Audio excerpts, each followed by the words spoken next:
listening to the Glenn Beck Program. With Pat and Stu, Glenn's still resting up his vocal cords for his triumphant return in a couple of weeks. 888-727-BECK. And we're trying to digest the Scott Walker interview because there was a lot there.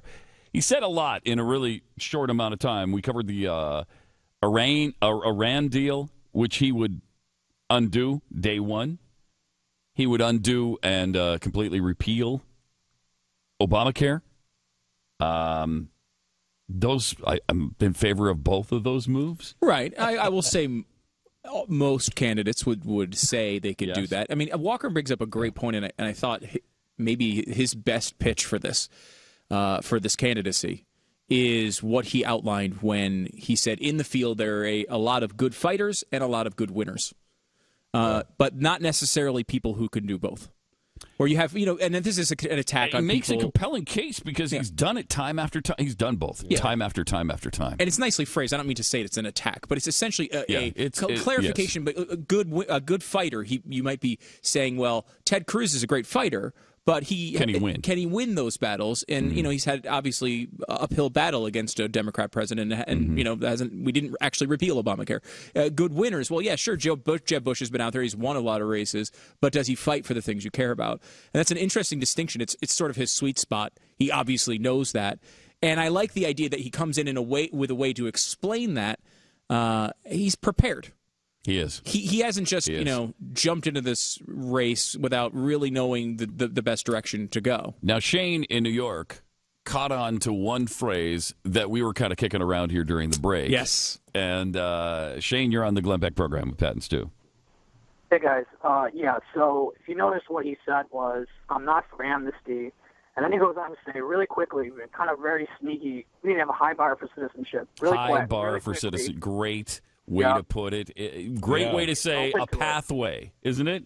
Without saying pathway. And I'm not sure if that's what he means by that. Next time we have him on, we'll really have to pin him down on that. Because I don't know what high bar to citizenship means necessarily. In context, I believe what he meant was there would be a pathway, but there would be things like, learn English and fees and, back taxes and all those things that are built into those programs. Those are in. And do they go to the back of the line? Right. Or do they have to go back to the country of origin and then come here legally? I don't know. And it depends on, obviously there's a mass amount of things to change in that formula, but that is the general idea of comprehensive immigration reform. I mean, if you look back even at McCain and his plan, that stuff was built into a lot of it there as well. So when he says a high standard, is he saying he might be able to kind of say, hey, look, what I'm saying is you need to come in through the front door. Because there does need to be a high bar. We need to ask something of the immigrants who come here. That's a very good pickup, and we thought the same thing in the break. I thought that was one. And the other phrasing he's using around immigration, which to me, I don't know that this makes everybody uncomfortable. But to me, he keeps saying things like we need to do things to protect American workers.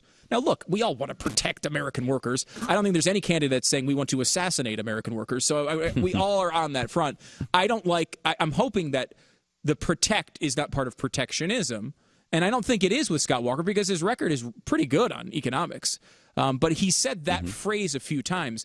Now, that sort of phrase, I think, will endear himself to people who are like looking at a Donald Trump, who are saying like we're sick of people coming and taking our jobs and things like that. But I don't want a Republican in here, and this is my opinion only, but I don't want a Republican candidate who's going to be arguing for things like tariffs or I want free trade. I'm a free trade guy. I don't have the impression that's what he's talking about. I don't think so either, but he said it a couple times, and that is the language of that movement. It's also the language of enforcing our own laws. And forcing employers to pay attention to immigration laws, which they don't now to a large extent.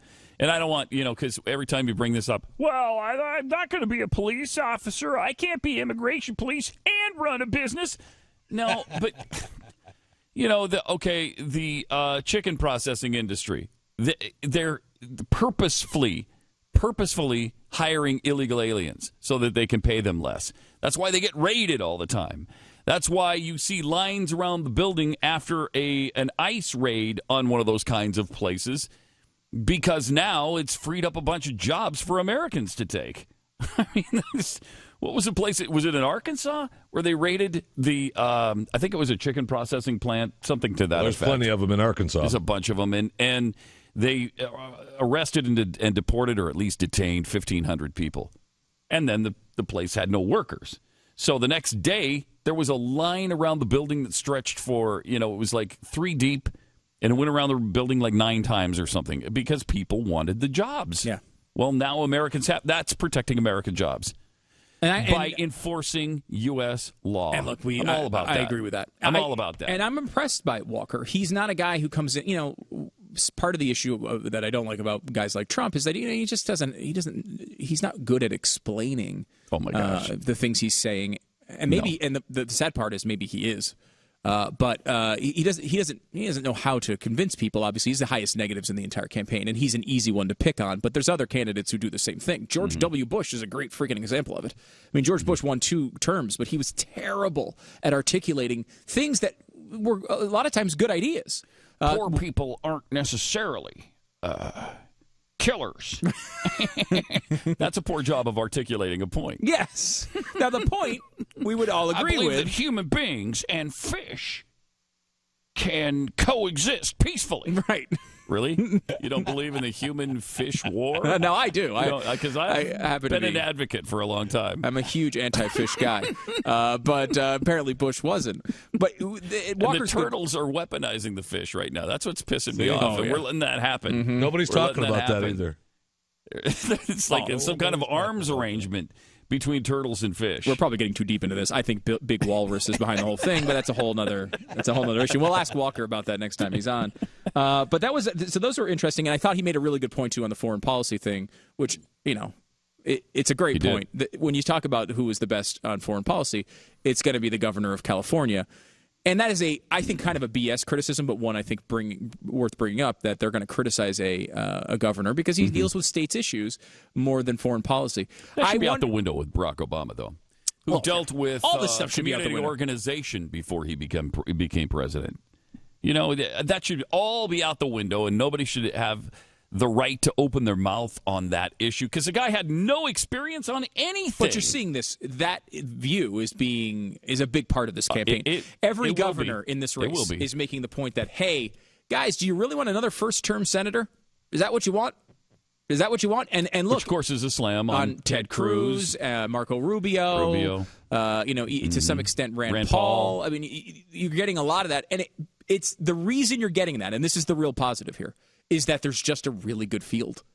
You have a really good field of candidates that you need to make distinctions like that. It's true. And that's Scott Walker handled that really well. There's a bunch of really good people that I know and like and respect in this race. But the difference is you get the impression that he doesn't think they can win and he can. Well, that's totally fair as far as I'm concerned. If you think that Ted Cruz is a great guy, an excellent senator, and has great public policy, but you don't feel like he can win the presidency, of course you're going to run against him, right? So when people come up to you and say, well, you say all these good things about these people, why are you running?